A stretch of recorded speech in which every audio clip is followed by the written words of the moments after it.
America's smartest company went bankrupt in just 24 days. Chapter 11 closed today at 40 cents a share. Among the biggest losers in the collapse of Enron are its employees. It erased more than 60 billion in shareholder value and destroyed thousands of lives. But Enron didn't collapse because business was bad. It collapsed because the entire company was built on a lie.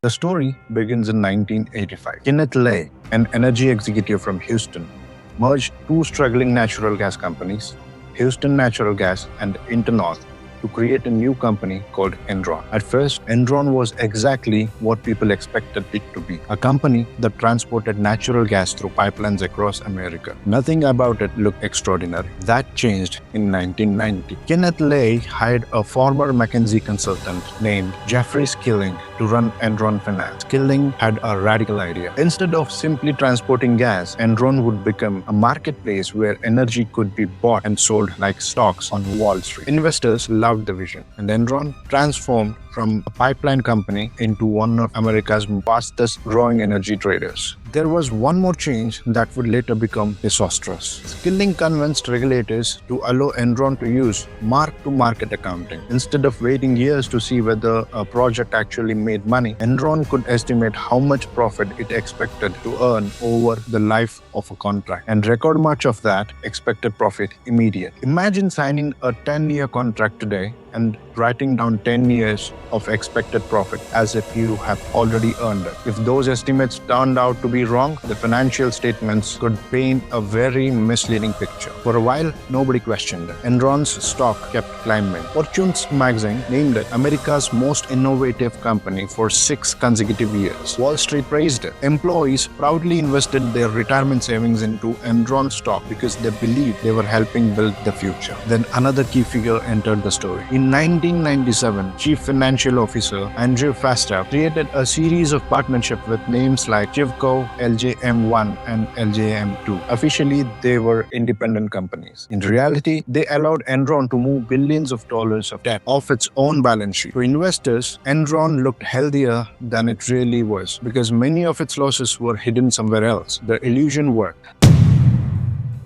Banks kept lending.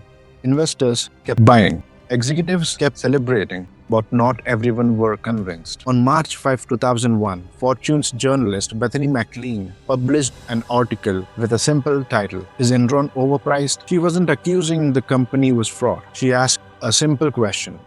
I think one of the essentials of being a journalist is trying to put yourself out of the picture and not get offended if people don't take you seriously as long as you're getting the information you need. If Enron making so much money, why can't anyone clearly explain how? That question planted the first seed of doubt. Just few months later, in August 2001, Jeffrey Skilling suddenly resigned as CEO after only 6 months in the role, saying he was leaving for personal reasons. The resignation shocked the Wall Street. The timing became even more suspicious when Sherron Watkins, a vice president at Enron, sent a confidential memo to Kenneth Lay, warning that the company could implode in a wave of accounting scandals.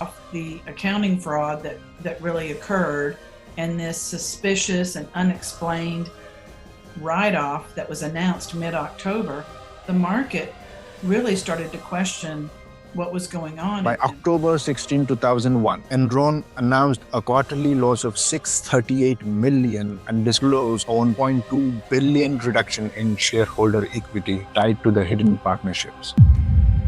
The SEC opened a formal investigation. Investors panicked. In a desperate attempt to survive, Enron agreed to be acquired by a rival energy company, Dynegy. For a moment, it looked like the company might be safe. Then Dynegy examined Enron's books. The numbers didn't make sense. On November 28, 2001, Dynegy walked away from the deal. That decision sealed Enron's fate. Just in 4 days, on December 2, 2001, Enron filed for bankruptcy. Enron Corporation, now heading into Chapter 11, closed today at 40 cents a share.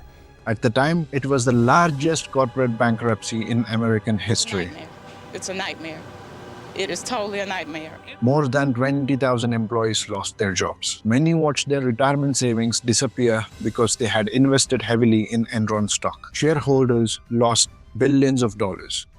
The fallout didn't stop there. Enron's auditing firm Arthur Andersen, was found to have destroyed documents related to the audit while investigations were underway. Although the firm's criminal conviction was later overturned, its reputation had already collapsed, and the company effectively dissolved. In 2006, justice finally caught up with Enron's leaders. Kenneth Lay and Jeffrey Skilling were convicted on multiple fraud-related charges. Lay died before he could be sentenced, while Skilling served more than 12 years in prison after his sentence was later reduced. Andrew Fastow pleaded guilty, cooperated with the prosecutors, and received a shorter prison sentence. Enron didn't just destroy a company, it destroyed the trust. Employees believed they were building secure futures. Investors believed they were buying one of America's greatest success stories. Instead, they had invested in an illusion. Sometimes, the biggest scams don't happen in dark alleys or anonymous call centers. Sometimes, they happen in the boardrooms, signed by the people in expensive suits while the world applauds.